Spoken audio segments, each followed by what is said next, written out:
Ay, sa office ni Jude. Ito yung gate sa katabi. Tabing gate. Sa office, pupunta na si Jude, kasama ako. So, magme-makeup muna ako. Baka mamit na pasyente. Parang aso. Ang pupulbos lang kasi na-over. Na-over mantika. May ipot yung ano, yung salamin oh. Saan? Naligo na, gitnang gitna. Kasi madaming ibon dito sa inyo eh. Mas marami pang ibon dito ka sa Pilipinas. May kwago. Wala lang ang kwag.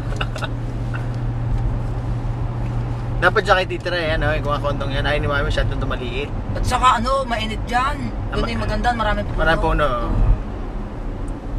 Ito yung may maliit na mall. Dito nga pala si Ate Bea natutulog ngayon sa hotel na to. Dyan sa hotel na yan. Yan, pakita mo nga hotel. Pagsabihin tayo. Okay, nakatigil na tayo kasi traffic. Ito yung hotel na bebe ko tinutulugan ngayong gabi. Ngayon, gising na yung, gising na. Ayo. Kasi ngayon ano bang oras na dito? 11 o'clock ng umaga. Baka nga no, 11:14. So, sa Pilipinas ay madaling araw. Yeah. Alas 3 ng madaling araw ngayon. Ito yung mall dito, maliit na mall. SM. Wow. Mega mall.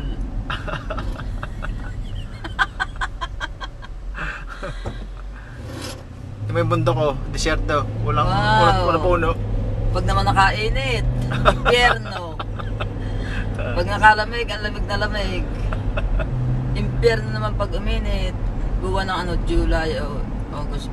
July. June, July, August. Tsaka September. Yun lang. Yan. Pinakamainit September, no? Oo. Yan, nandito na tayo sa sa 111. Ito yung pinaka-street nila, Anteneria. Lagi pinupuntahan. Highway 111, Babo Hope Drive.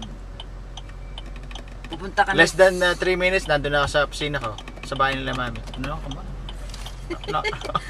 Lagi nagdadrum eh. Sabi ni Mao, si Daddy ka ganyan. Si Daddy rin nagagawin palagi. Yung kumbay, laging kaya pala kapatid nga ka ni Daddy, sabi ni Maha. Kasi si Daddy ka pag nag-iintay ng traffic, ang kamay ikay tumugtok-tok doon. Ikaw niya. Ano ginagawa ito na Daddy ha?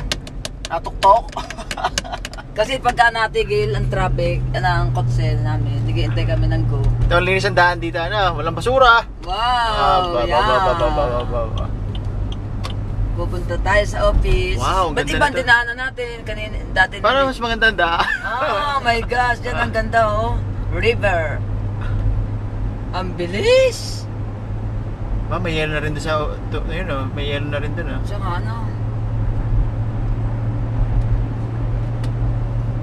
Kaya tinatawag na Palm Springs, puro palms. Yan, ang daming palma. Pag makita mo na yung elepanteng kulay pink, malapit na. Yan ang pasina ko na. Ayan na, elepante oh. Ooh. Car wash. Super car wash. Tapos ito yung pasina ko. Dito ako lagi napunta tuwing Biyernes. Binibisita ko. Kung lumaki na bagay yung mga tauge. Anong tauge? Alam ang tauge? Oo, yung munggo. Munggo. Kasi nagpapasibol ako ng munggo. Tuwing Biyernes titignan ko kung may sibol na. Tapos binibenta ko sa Walmart. Baka galing kanat na yung kotse na sundan natin. Baba. Ayun na, punta na kami sa kay Tapsina ko. Learned Gonzales. Yes. Parang daga, parang palaka. Pakita mo kay Karina ito ha, para siya mapasigaw. Baka hindi pumunta dyan sa pista. Walang tao o tinan mo. Paano yung Sabado? Kasi Sabado, walang trabaho, tsaka Yan, aking motor yan. Masakit ako dyan. Patay ka muna.